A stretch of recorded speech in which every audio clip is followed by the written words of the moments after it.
What happens now that the House has approved an impeachment resolution?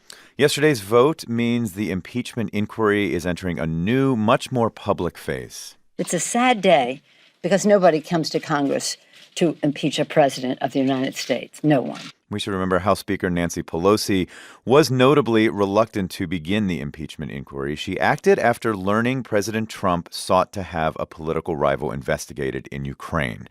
The president's defenders have admitted he sought political dirt from a foreign source. They've also acknowledged that he withheld military aid from Ukraine while asking for investigations. But some have insisted he did nothing wrong, while others have criticized the whole House investigation process. This is Republican Congressman Jim Jordan speaking after the vote. Madam Speaker, trying to put a ribbon on a sham process doesn't make it any less of a sham. NPR senior political editor Domenico Montanaro joins us now. Domenico, good morning. Good morning, Steve. What's the vote do? Well, what it doesn't do, first of all, is it's not a vote on the president's impeachment. Sure. We should start that first off. It sets up a framework of how the inquiry will be conducted going forward. And part of that framework means formally here, Adam Schiff, the House Intelligence Committee chairman, is going to be the point person going forward. Devin Nunes, who's the ranking Republican on that committee, is going to get the opportunity to ask questions as well. They can defer to staffers as well to ask questions. And Republicans can request witnesses. They can request that subpoenas be approved, even though Democrats in the majority are going to have final say on that. And if it gets to the point of articles of impeachment being introduced, the president's lawyers will have the right to evidence presented against him. They'll get to also ask questions against witnesses. Okay, so 232 lawmakers voted for impeachment. That's a majority, of course, an independent in there, but just about all of them Democrats. What does the count tell you? Well, yeah, the Democrats who voted with Republicans are two from some of the more conservative districts that were potential swing districts. But we have to keep in mind, in 2018, Democrats really took back the House because they won a net of 40 seats. All those seats were held by Republicans. And we have to realize that means that most of those swing seats went Democratic, and they were all on board for the most part, aside from these two Democratic lawmakers. Well, that's what I'm getting at here. So you have Democrats who are presumably vulnerable in 2020, a large number of them deciding that, yes, I will go forward with this inquiry, even though I represent a district where President Trump may have won in 2016. Definitely. And I think that polling they've seen, at least, has moved in their favor, where you have independents having shifted in the last few weeks to say that they at least support the inquiry. Now, does that mean that they support impeaching and removing the president? It does not necessarily yet, but the evidence is going to play out in these committees in the next several weeks. We want to see how things play out in the next several weeks. What does it say that not a single Republican signed on to this inquiry? Well, it's ride or die with the president of the United States. I mean, this is Trump's party, and they feel politically that if they don't back him, then that's going to be a big problem for them. Domenico, thanks so much. You're so welcome. That's NPR's Domenico Montanaro. Now, who is the other president on a famous phone call with President Trump? Ukraine's president took that call that triggered the impeachment inquiry. The record shows President Trump saying, "I would like you to do us a favor." He asked Ukraine to investigate debunked conspiracy theories about Democrats. He also asked Ukraine to investigate Joe Biden, a rival for the presidency, and he urged Ukraine's leader to meet Trump's personal lawyer, Rudy Giuliani. David's been reporting on the president who fielded those requests. And David, what have you learned? Well, the president of Ukraine, Volodymyr Zelensky, Steve, is actually a longtime comedian and actor who really just delved into politics. It's amazing to think about this. He became such a central character in this whole impeachment saga, but he was only elected in April, having spent this long career in entertainment. So he's 5'7". He has this small frame. He sort of reminds me of Steve Carell from The Office. So if you can think of Michael Scott from Dunder Mifflin becoming our president, that might tell you something. Yeah, exactly. On. Nothing against Steve Carell. Please. But I mean, the weirdest part of all this is up until becoming the president of Ukraine, he was on TV playing the president of Ukraine, a guy who woke up one day and was president. So there's that. Why did Ukrainians choose him for real then? Well, it was at the time seen as largely a protest vote against the incumbent Petro Poroshenko, who was seen as part of the old corrupt guard in Ukraine. That said, in talking to people, he got a lot of support from especially younger Ukrainians who seemed drawn to him. I spoke to Sviatoslav Yurash. He's 23 years old. He actually went to work on Zelensky's campaign as an advisor at first because he just hated President Poroshenko, but then he found himself liking Zelensky's story. He's the guy that made it. That's his story. He's the guy from the tough neighborhood that made it. So the tough neighborhood he's talking about, it's the working class manufacturing city in the southeast of Ukraine where Zelensky grew up. And Yurash says those roots gave him this ability to speak to people and relate to people in the eastern part of the country. And that's where often the language is in Russian. People have cultural ties to Moscow. And so in some ways, he's like bridged this divide in a way that a lot of politicians in the country haven't been able to do. Embraces Western democratic values. He's got support from pro-Europe parts of Ukraine. But he can also communicate these messages about democracy in a way that doesn't really come across as elitist. So take that all together, he won more than 70% of the vote. Wow. And Yurash, that campaign advisor, he's now gone into politics himself. He's the youngest member of parliament in the country. And he says Zelensky really is the first politician he can remember who is truly inspiring younger Ukrainians who largely lost faith in their corrupt political system. So he wins election, then he gets this phone call. Then the record of the phone call is released. How's he handled all the attention in the U.S.? I mean, he clearly doesn't want to be here. You just have to look back to September when the impeachment process was just starting. Zelensky was at the UN in September sitting awkwardly next to Trump. I'm sorry, but I don't want to be involved to democratic, open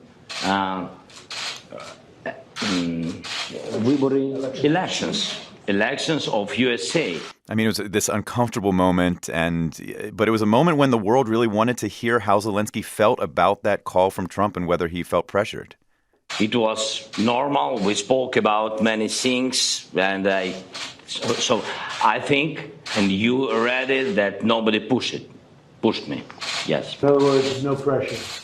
No, I mean, it was just a moment where he was trying to find the right words. But beyond that, this is a really important relationship. He needs security aid from the U.S. Does the story hurt him at home?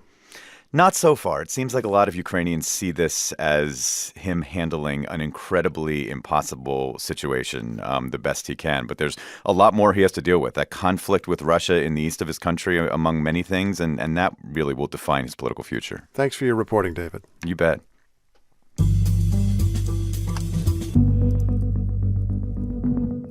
Okay, President Trump, the president of the United States, heads to Mississippi for a rally tonight. He's trying to give a boost to the Republican candidate for governor there, Tate Reeves. As for why a Republican would need a boost in reliably red Mississippi, well, that's a pretty good question. Trump's appearance in Tupelo comes ahead of next Tuesday's gubernatorial election. Reeves, the lieutenant governor, is locked in a hotly contested race against Attorney General Jim Hood. And Hood, we should say, is the lone Democrat to hold statewide office in what is deeply conservative Mississippi. NPR's Debbie Elliott joins us now from Jackson, Mississippi. Hi there, Debbie. Good morning. How important is this contest in Mississippi? Well, it's the governor's race. It's the most important race there is, and that's why the president will be coming here. You know, Republican Tate Reeves has made this contest all about Donald Trump. Just listen to this campaign ad. Do you stand with our president and Tate Reeves, or with the liberals and Jim Hood? Mississippi, it's time to choose. You know, the screenshot is showing his opponent, Jim Hood, framed by these unflattering images of national Democrats, including Nancy Pelosi and Maxine Waters. In a speech to business leaders yesterday, Reeves was, sticking with that message that a vote for him is like a vote for Trump. If you believe that our country is headed in the right direction and you support President Trump, next Tuesday is critically important. You know, Reeves' overall theme is that conservative policies work for the nation and for Mississippi. Well, how is the Democrat Jim Hood fighting the way that Republicans are framing him? Well, he's stressing his down-home roots in North Mississippi, saying, people know me. This is the territory where Trump is headed tonight, in fact. His campaign ads have been actually showing him, with his hunting dog Buck and his rifle. Let's listen. You all know me. I've worked for you for years. I do my job, and I'm a straight shooter. Now, that shattering you hear is his target a beer bottle. Hood is talking about how the liberal labels just won't stick. People of Mississippi have voted for me, and they've seen my record, and I think people will make a decision based upon my past. Now, Hood has been the Attorney General for 16 years. He stresses a moderate record, including that he has defended Mississippi's very restrictive anti-abortion laws. He's directly courting Republicans, asking them to step out of their comfort zone. Well, he would need Republicans in a state that is so Republican. Why would the race be so tight at all?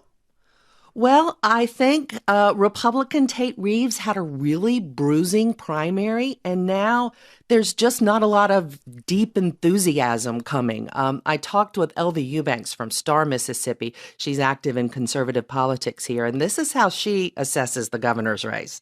To say that we really don't have a good choice would put a bad reflection on one of them. And I don't really intend to do that. My only choice is to get Tate elected. So she's working to get Tate Reeves elected, but you hear how it's a tough job for her. Now, the president's rally tonight should help fire up the base here. Vice President Pence will come early next week to help get out the vote. Reeves also has the support of Mississippi's term-limited Governor Phil Bryant. He remains very popular here. Debbie, thanks for your reporting. We'll be listening for the results. You're welcome. That's NPR's Debbie Elliott in Jackson, Mississippi.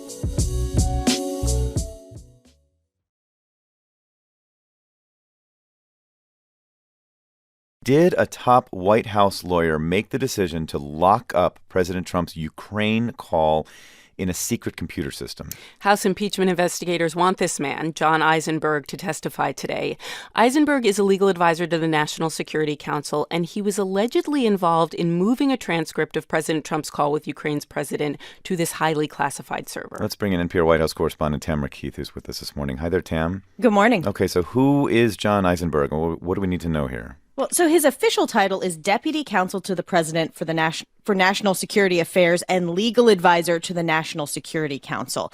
That long title gets to the significance of his role here. Not only is he the top lawyer for the National Security Council, he is also a senior member of the White House Counsel's Office, sort of bridging these two parts of the White House that are central to the Ukraine scandal. He joined the Trump White House early on in 2017. My colleague Franco Ordonez spoke to people who worked with Eisenberg and who describe him as cautious, competent, someone who keeps detailed notes. He has a math degree from Stanford, a law degree from Yale, and worked on national security issues in the George W. Bush Justice Department. Michael Mukasey, Attorney General in the Bush administration, worked with Eisenberg and calls him bright, very competent, and highly ethical. If he put the president's conversation with the Ukrainian leader on a restricted platform, which I think he did, then he had every good reason to do it. Conversations between heads of state generally are the kinds of conversations that neither participant wants to see released to the public.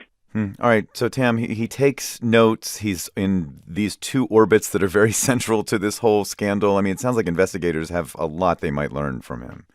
Yes, there's a lot they would like to learn from him. He is this key point person whose name keeps coming up in testimony from others as the person that people who were worried about the president's call or activities around the call went to register their concerns. So two witnesses said they went to him after a July 10th meeting at the White House where visiting Ukrainian officials were trying to get a meeting between the president of Ukraine and President Trump, and were told about the need for investigations. And also one witness said that he went to Eisenberg after the July 25th phone call expressing concerns. There's also reporting, as you mentioned before, that Eisenberg was the one who decided to lock down records of that call. And why would he do that? Do we know? Well, there are a lot of reasons to do that, including simply that this White House is super sensitive about leaks and concerns about things leaking out. But also, multiple people went to him and said that they had concerns. So there's a chance the White House, as they've done in the past with others, could block Eisenberg from testifying, right? There is a better than good chance of that, in fact. And there are a number of things that they might cite, including attorney-client privilege, as well as a broader immunity that they claim for executive branch officials who advise the president to avoid congressional testimony. Also, the White House counsel's office has called the investigation a sham and have said that the White House won't be participating. There are 4 witnesses called to testify today. It's quite possible that none of them will show up based on public statements leading into this. Tam, thanks so much. You're welcome. It's NPR White House correspondent Tamara Keith this morning.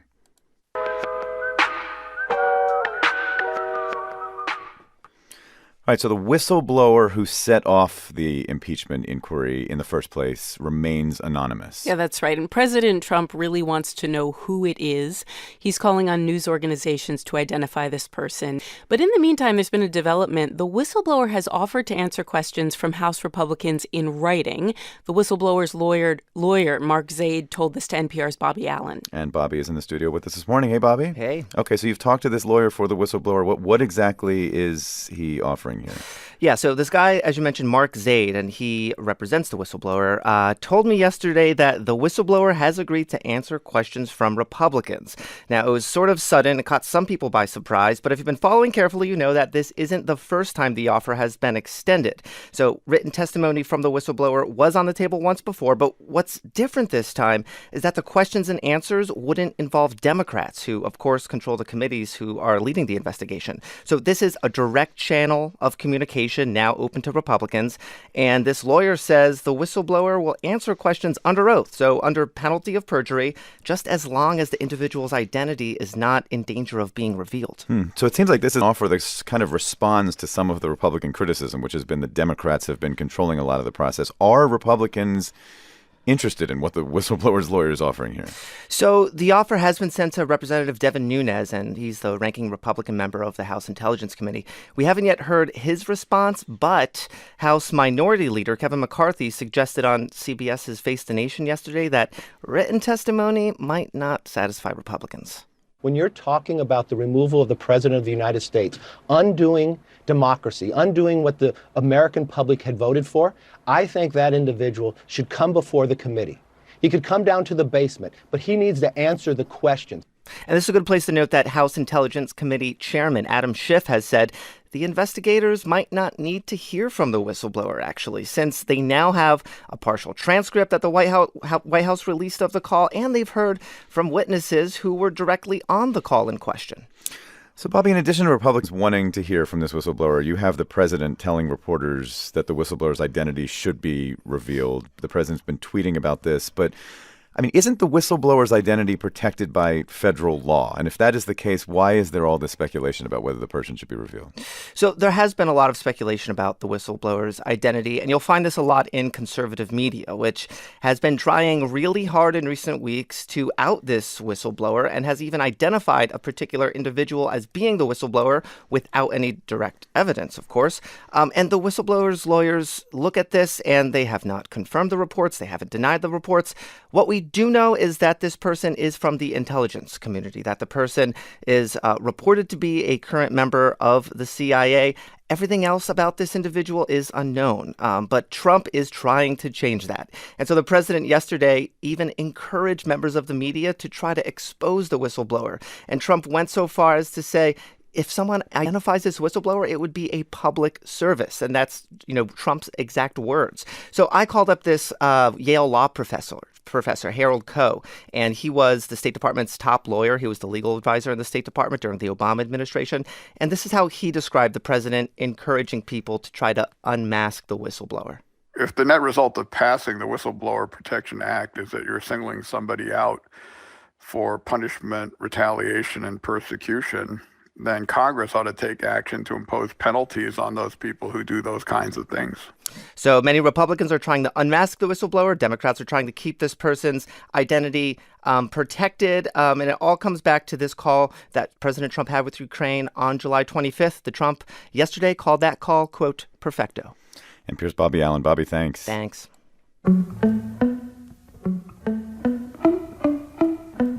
All right, we're going to go now to the capital of India, where air pollution has reached its most hazardous levels so far this year. Here's how bad it's gotten. The city's chief minister called Delhi a, quote, gas chamber. Visibility was so low that 37 flights were diverted from Delhi airport. Schools have been canceled. So what is it like to be living and trying to breathe in this environment? Well, let's ask Neha Masih. She's India correspondent for The Washington Post based in Delhi. Good morning. Hi, good morning. So not such a good morning, actually. I can imagine. Yeah, I'm sure. What is life like there right now? Oh, well, it's quite dystopian, if I can use that word. Yesterday, it was the worst air quality in about 3 years, and the smog was so thick that you couldn't see, much beyond 50 meters ahead of you. It reminded me of, Lord of the Rings, the scene from Mordor. Yeah. And that's what Delhi sort of looks like. There's just like a gray, thick cloud all around.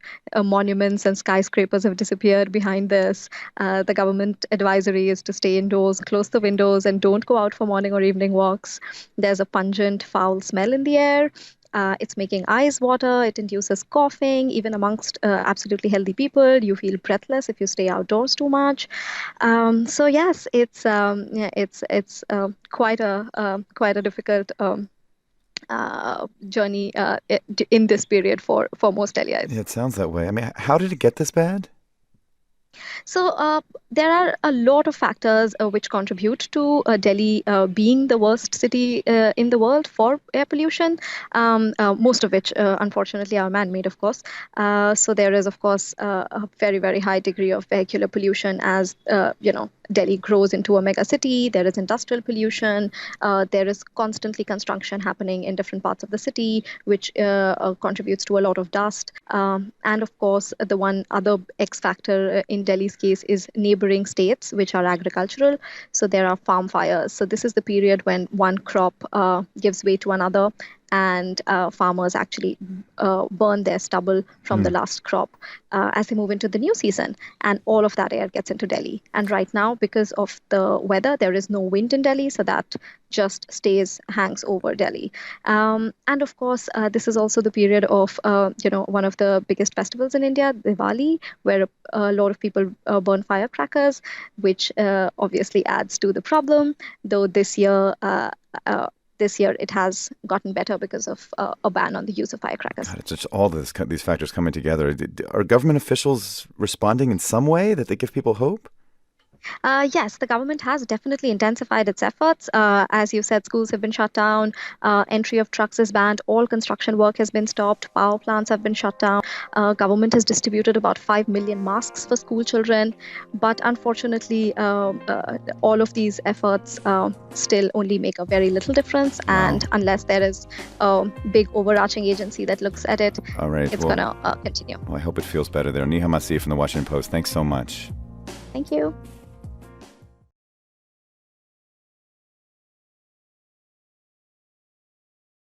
The impeachment inquiry is happening behind closed doors, of course, but now some of the transcripts have been released. That's right. And one of the transcripts is of the testimony from former U.S. envoy to Ukraine, Marie Yovanovitch. And it is clear that she felt President Trump wanted her out.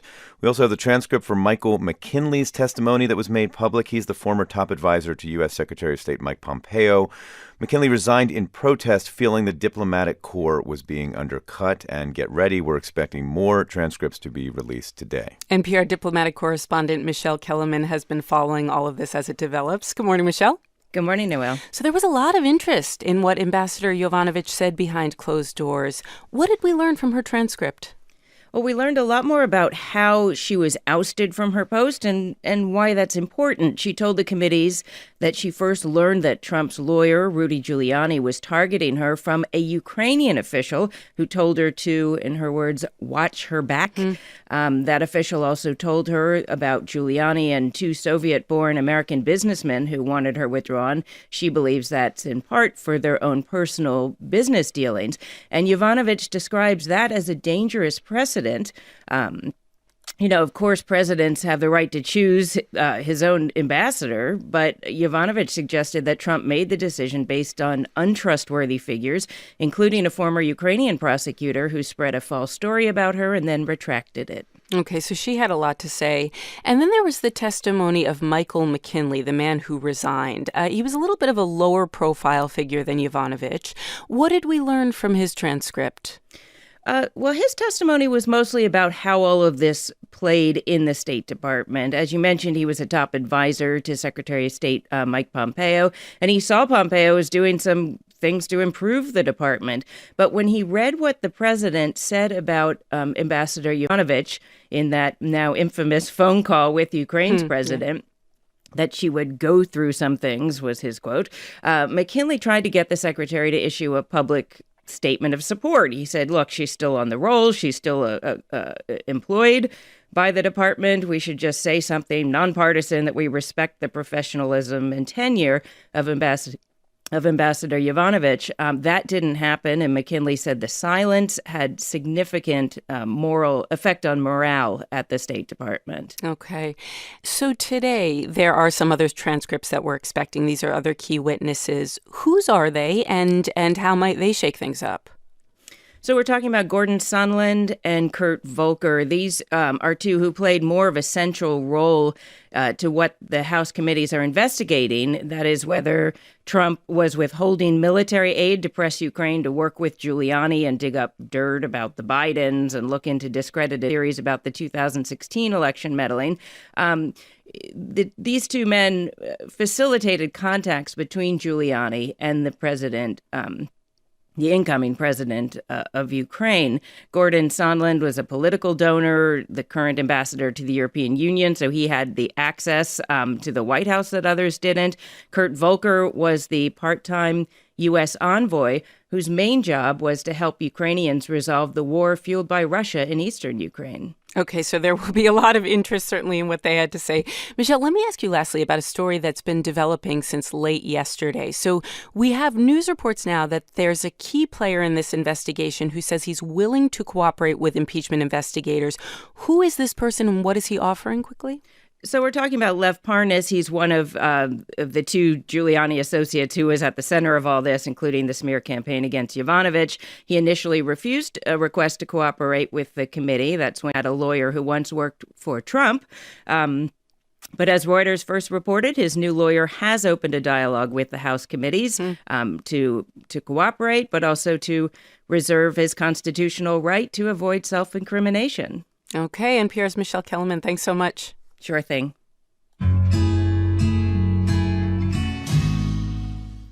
All right, today is a big election day in 4 states. Voters are going to be picking new governors or state lawmakers or both. And we're talking about Kentucky, Mississippi, New Jersey, and Virginia. And we should say we are just a year out from the next presidential election, and some of these major contests are shaping up to be really close today, like in Kentucky, where President Trump was rallying last night to support the incumbent governor, Matt Bevin.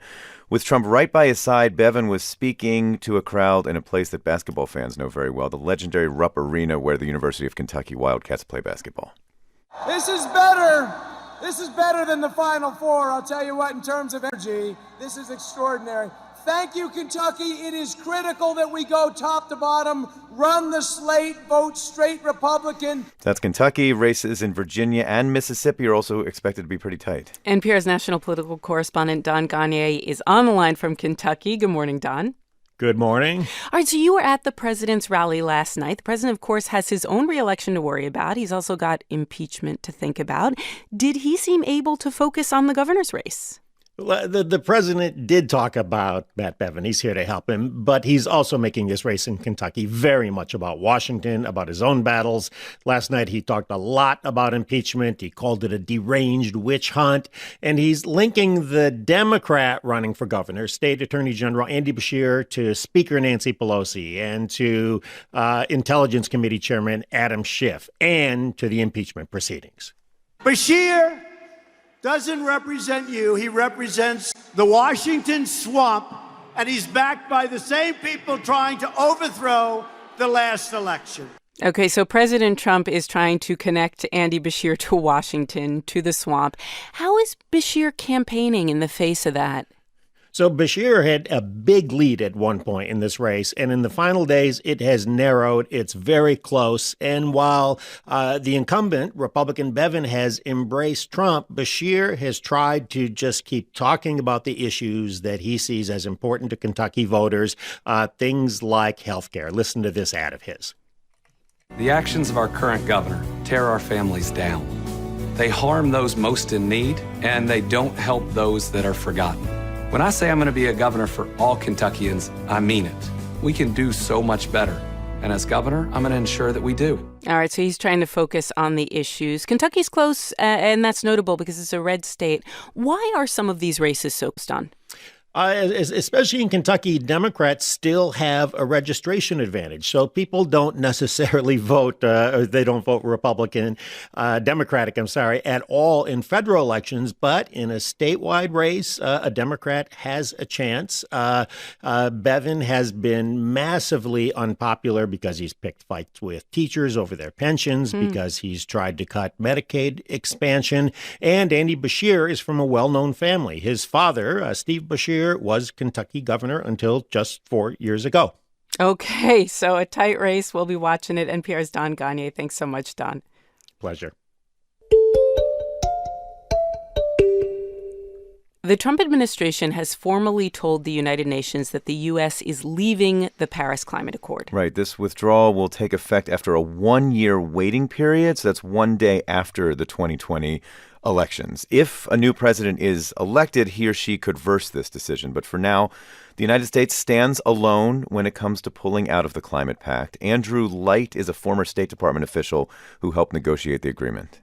And that's one of the ironies of all this. Even though we're the ones who've been pointing to these potential scenarios for problems with other countries, we seem to be the biggest problem. So what does all this mean for the year ahead? Robinson Meyer writes about climate change for The Atlantic, and he's with us in studio this morning. Thanks for coming in. Absolutely. Thank you for having me. Good morning. So the U.S. has officially notified the UN. We knew this was coming. Yes. We've known this is coming for a long time. What does it mean now? So it means we're actually officially definitely leaving. Okay. And that next year, the day after the presidential election, the U.S. will withdraw from the Paris Agreement. Now, we could then re-enter kind of as soon as the following year. So the next president could immediately take us in if it's not President Trump.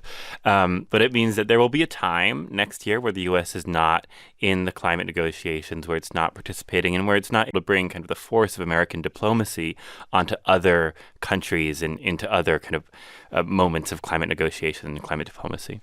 Let's talk about the force of American diplomacy. This all makes me wonder whether other countries that have signed on to the accord are using the U.S. backing out to back out themselves. So people were worried we were going to see that. But what actually seems like is happening is that the bigger risk is that countries will just go and decarbonize and prepare for climate change by themselves and kind of leave the U.S. behind.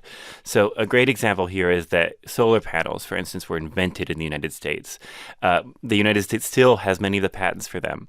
Yet at this point, Germany and China basically control both manufacturing and kind of the whole global supply chain for solar panels because they have climate policy and they buy the most.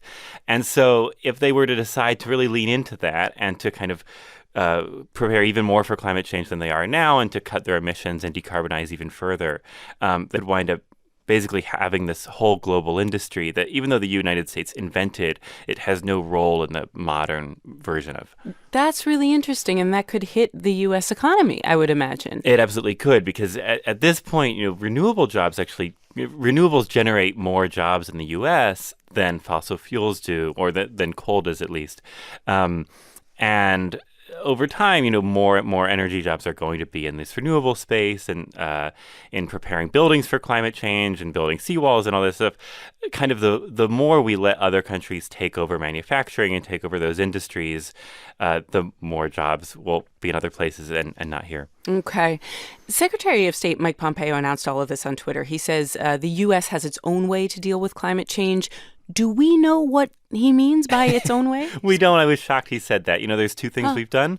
We've cut coal and moved to natural gas, and that's like moving from Coke to Diet Coke in a way. Okay. And then some states have their own climate policy, but the Trump administration is trying to stop those. So I really wasn't sure what the secretary was talking about. All right. I would imagine you have a couple of follow-up questions. If you have the chance, Robinson Meyer covers climate change for The Atlantic. Thank you so much for coming in today. Thank you.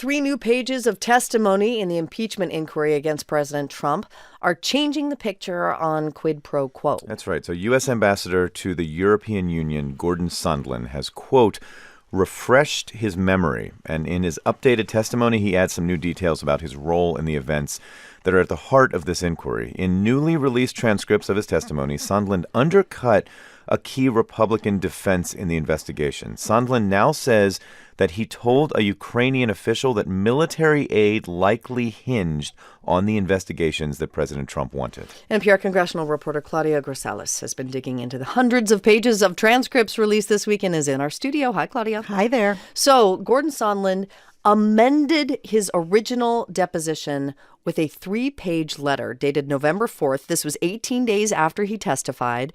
What did he include in that new statement? So Sondland talks about this crucial date of September 1. He remembers it was on that date he told a top aide to the Ukrainian president that military assistance was predicated on investigations into corruption by the country. So Sondland recalled he delivered this quid pro quo message to the Ukrainians. He testified he told an official who's the aide to the president, Andrei Yermak, quote, I now recall speaking individually with Mr. Yermak, where I said the resumption of U.S. aid would likely not occur until Ukraine provided the public anti-corruption statement that we had been discussing for many weeks. So he is essentially describing a quid pro quo. Seems like a fairly important thing to have omitted from his original deposition. I mean, it stands in contrast to what he said at first, right? Right. This contradicts that original testimony. He said his memory was jogged by witness testimony that came after his and contradicted him. He said these witnesses' recollection of military aid being held up refreshed his recollection. In his original testimony, he said he had no idea there was a quid pro quo. But in this new testimony, he said that this was basically laying out the very definition of a quid pro quo. He said that investigations were demanded in exchange for this aid. And to be clear, what did Sondland understand those investigations to be? Because that's also important here. Right. So he thought this was a general corruption probe. He failed to make the connection between Biden and Burisma. In one exchange with investigators, he was asked about all the media coverage. Was he aware of the reports on Giuliani? For example, had he seen him on Fox News or in a New York Times story documenting his efforts in Ukraine? But Sondland said he was too busy to watch TV at night. But after persistent questioning, he finally conceded he watches TV sometimes, telling investigators that, quote, I watch HBO. So essentially, he just kept saying, I had no idea that when Rudy Giuliani said Burisma, this Ukrainian energy company, that it was code for Hunter Biden, who sat on the board. He maintains that he wasn't able to make that connection. Right. So that's the first investigation. But there's another one, right? This was about Ukraine's alleged role in the 2016 U.S. election? Yes, and in connection with this, another witness, this former special envoy Kurt Volker to Ukraine, confirms that there was no evidence that hacked emails for the Democratic National Committee during the election were connected to Ukraine. It debunked this ongoing theory that they were involved in that email hacking. And that revelation from Kurt Volker came out in a transcript of his testimony that was also released yesterday, as well as Sondland's. So how are President Trump's allies responding to all this new information? Well, the White House said the transcript show there's even less evidence for this, quote, illegitimate impeachment sham than previously thought. They also said that Sondland states he doesn't know when, why, or by whom the aid was suspended. And when it comes to Volker, he said there was no quid pro quo. All right, NPR's Claudia Grisales. Thank you so much, Claudia. Thanks for having me. Democrats scored some big wins in state-level elections last night. What could it all mean in the lead-up to 2020? That's right. So Democrats are claiming victory yesterday in the governor's race in conservative Kentucky, and the party is also taking control of the Virginia legislature for the first time in 2 decades. This is Virginia's Democratic Governor Ralph Northam celebrating last night. I have one question for you. Do you all like the color blue? I said, do you like the color blue? Because I'm here to officially declare today, November the 5th, 2019, that Virginia is officially blue. Congratulations. So what lessons might there be here for both parties about what is ahead for 2020? And Pierre McCammon is in Richmond covering it all. Hi, Sarah. Good morning, Rachel. Governor there, very excited. Thinks his state is going to stay blue. I mean, it is a historic shift in Virginia. How did this happen?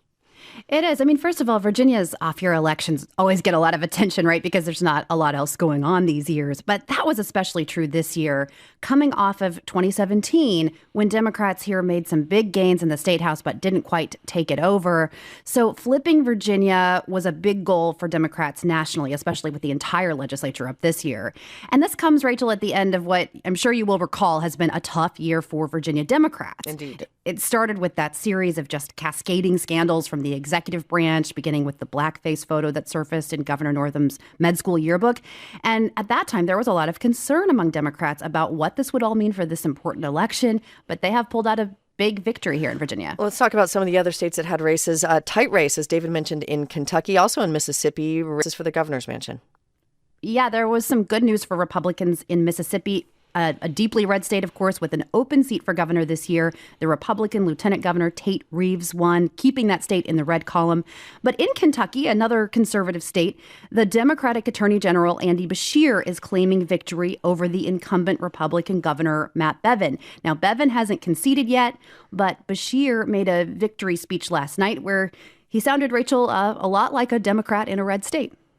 And tonight, I think we showed this country that in Kentucky, we can disagree with each other while still respecting one another. So reaching across the aisle there. Mm-hmm. And if his lead holds, if Beshear's lead holds, it would be a big loss for Bevin in a state that Trump won by close to 30 points. But Bevin has been very unpopular. He's known particularly for his fights with teachers' unions. And we should add, it isn't totally unusual, especially in a year without a big Republican name at the top of the national ticket, for a Democrat to win in Kentucky. In fact, Beshear's own father, also a Democrat, was the governor just before Bevin. Right. But as you point out, these are off-year elections. How much can they really tell us about 2020? Even though everyone's desperate, what can it say? What kind of bellwether is it? I mean, does it really tell us anything? Yeah, I mean, that's the big question. I mean, overall, of course, this is a lot of good news for Democrats, right? Especially in Virginia. Leaders of both parties had been framing these off-year elections as a chance to weigh in on President Trump and the direction of the country. And so I would expect to hear a lot more of that message from Democrats after the night they had last night. But you can only glean so much from off-year elections. Turnout is lower. None of these states are really swing states, even Virginia, arguably now. Right. But expect both parties, to look hard at these results for signs of what worked, what didn't. And there is still a lot of distance, of course, between now and Election Day next year. And PR Sarah McCann. Thanks, Sarah. Thanks, Rachel.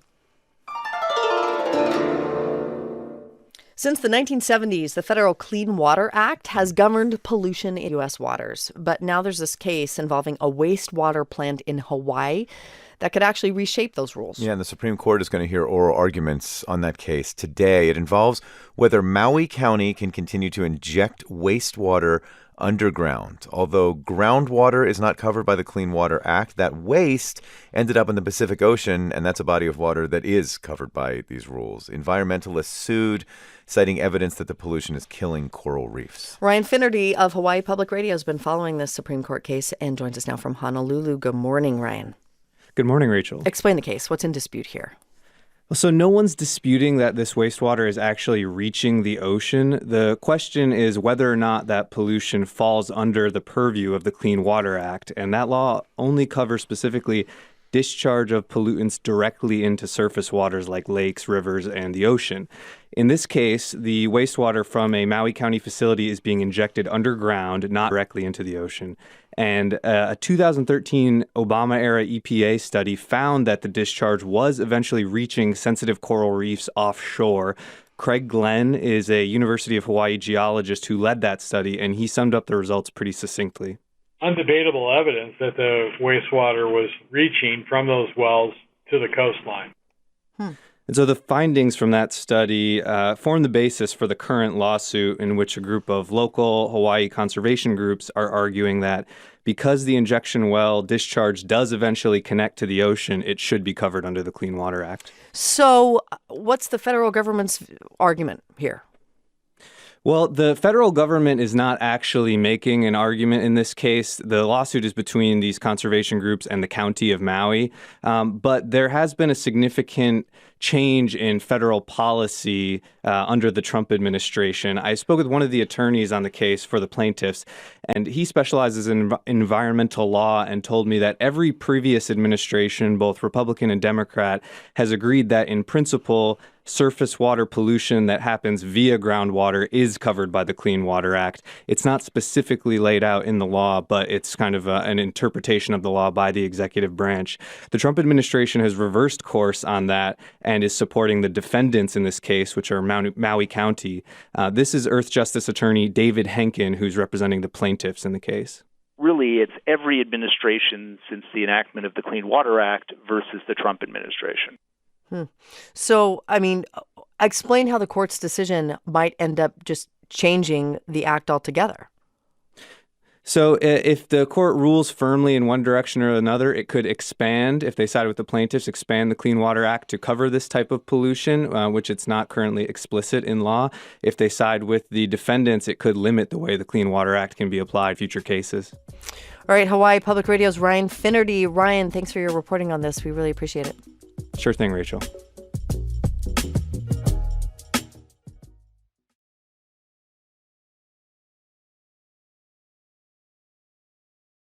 Public hearings in the impeachment inquiry are going to begin next week, and now we know who the first witnesses are. Yeah, the House Intelligence Committee has called 3 senior State Department officials, including William Taylor. He is the top U.S. diplomat to Ukraine. In Taylor's closed-door testimony, he presented a damning account of the events at the heart of the impeachment inquiry. Taylor says he believed there was a quid pro quo, an offer in which U.S. military aid would be granted in exchange for investigations that President Trump wanted. This comes amid reports that President Trump also wanted Attorney General William Barr to go on TV, hold this big press conference to clear him of wrongdoing in Trump's phone call with Ukraine's president. The Attorney General did not do that. And let's start there with NPR Washington reporter Tim Mack, who's with us in our Washington studios this morning. Hey there, Tim. Hey there. Okay, this was first reported by the Washington Post. The president goes to his attorney general and wants some help from him with a news conference. What was going on? So President Trump passed along word through staff that he wanted Attorney General William Barr to go on television declaring that the commander-in-chief had broken no laws during a phone call in which he pressed his Ukrainian counterpart to investigate a political rival. Though Barr ultimately declined to do this. That's according to the Washington Post and the New York Times. The Post goes on to say that Trump had told associates in recent weeks he had wished that Barr did actually hold that press conference to clear him or absolve him. Trump fired back, though, in a tweet at 12:08 a.m., writing that it was, quote, totally untrue and just another fake news story with anonymous sources that don't exist.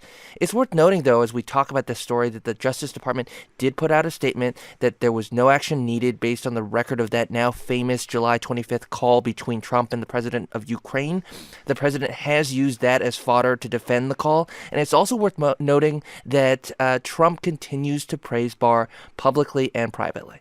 All right, let's move on to the next phase of this impeachment inquiry. We're learning that William Taylor, this top diplomat, is going to be among the first witnesses to testify in public. But it's so interesting. A lot of these witnesses who will be testifying in public have already testified in private. So what have we learned from him so far? So the House Intelligence Committee released the transcript of his closed-door deposition yesterday afternoon. And it reveals some interesting things. You can read the whole 324-page transcript at npr.org. But let me just get to some of those highlights just in case you don't have that time. Thank you. We appreciate it. First, he says that it was his, quote, clear understanding that there was a quid pro quo, military assistance being leveraged for this request for investigations against political rivals. And second, Taylor says that he believes that the president's personal lawyer, Rudy Giuliani, was behind this idea. It's a preview of what's to come in open hearings.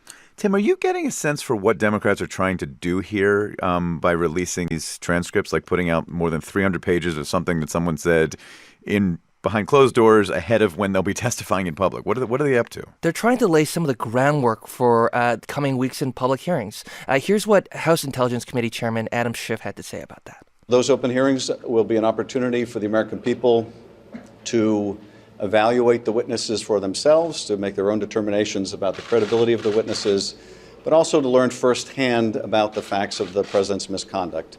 So the House Intelligence Committee will be bringing its investigation into the public realm with televised open hearings starting next week. William Taylor, who we've been talking about, will be testifying on Wednesday along with U.S. diplomat George Kent, and former ambassador to Ukraine Marie Yovanovitch is scheduled to testify on Friday. So it's going to be a really interesting week next week. Sure will. We'll be covering it. NPR's Tim Mak. Thanks so much, Tim. Thanks a lot.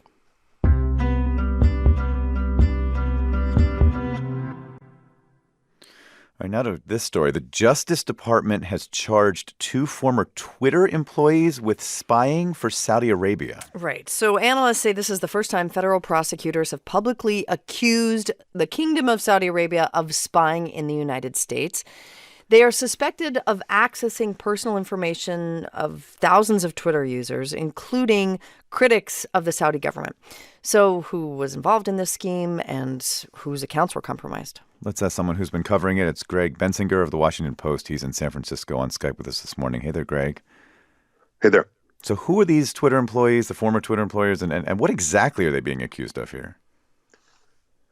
Well, in one case, it's a U.S. citizen, and he's been arrested. And the other is a Saudi citizen, and he's back in Saudi Arabia. And what they're accused of is espionage, spying on behalf of the kingdom, and looking into accounts of, I said, thousands of Twitter accounts, personal information and identifiable information, email addresses, names, IP addresses, so they could see where they were tweeting from.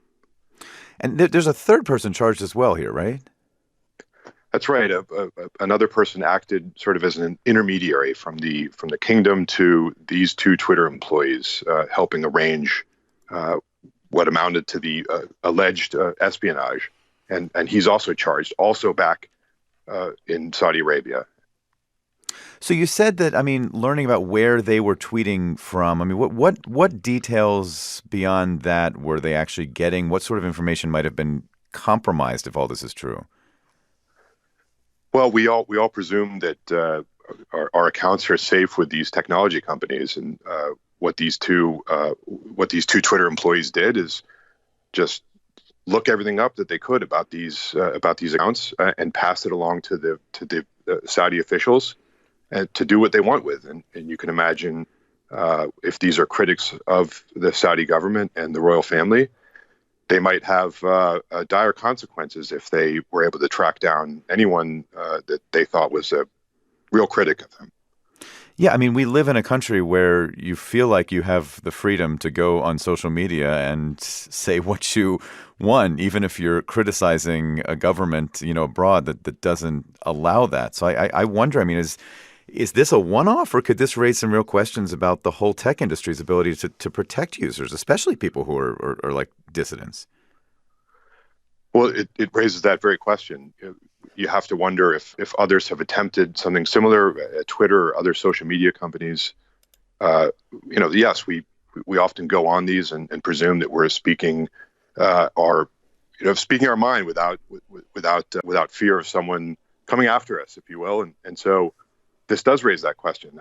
You have to wonder who else has ill intent and could come after people who are speaking their mind on social media. All right, extraordinary story and extraordinary charges here. Greg Bensinger of the Washington Post covering it for us. Thanks so much, Greg. Thank you.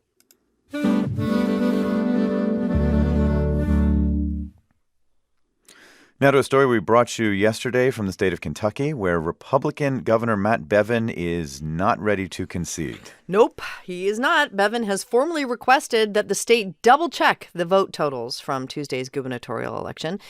The official process is called vote recanvassing. The election results show that Bevin is trailing the Democrat Andy Beshear by only 5,000 votes. Bevin is alleging there was voter fraud, though he hasn't presented any actual evidence.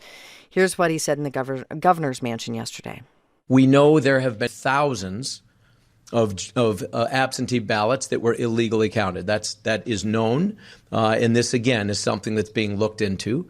We know that there are reports of people having been turned away, incorrectly turned away from various voting booths around the state. Again, things that need to be corroborated and looked into. All right, Ryland Barton is the Capitol Bureau Chief for Kentucky Public Radio and is with us. Hi, Ryland. Good morning, David. Okay, so Bevin claiming irregularities, but is there firm evidence? What exactly is he talking about here? So he really hasn't gone into any detail about what any of those irregularities are. He says they need to be corroborated, and we haven't seen any evidence of voter fraud yet or anything like that. So this recanvassing process and his allegations of voter fraud they're not at all related at this point. Recanvassing is just kind of the first step you needed to take in challenging any sort of election results in Kentucky. It's not an unusual process. Recanvassing, it's something that takes place pretty frequently. Actually, back in 2016, Bernie Sanders in Kentucky's presidential primary had the results recanvassed. It was a close race here between him and Hillary Clinton. That ended up netting him about 13 votes, and that's one of the largest differences we'd seen come out of a recanvass. At this point, we're really not sure where the governor's claims of voter fraud come from or what will happen next with them.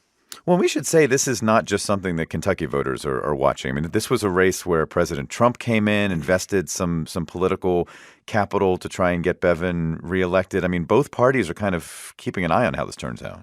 Right. President Trump came here on the eve of Election Day, and several Trump surrogates were here over the course of the campaign. Kentucky is known as a red state in part because of how it performs in the presidential election and in federal elections over recent decades. But Kentucky's actually it's an old Democrat state. There are more registered Democrats in Kentucky than Republicans.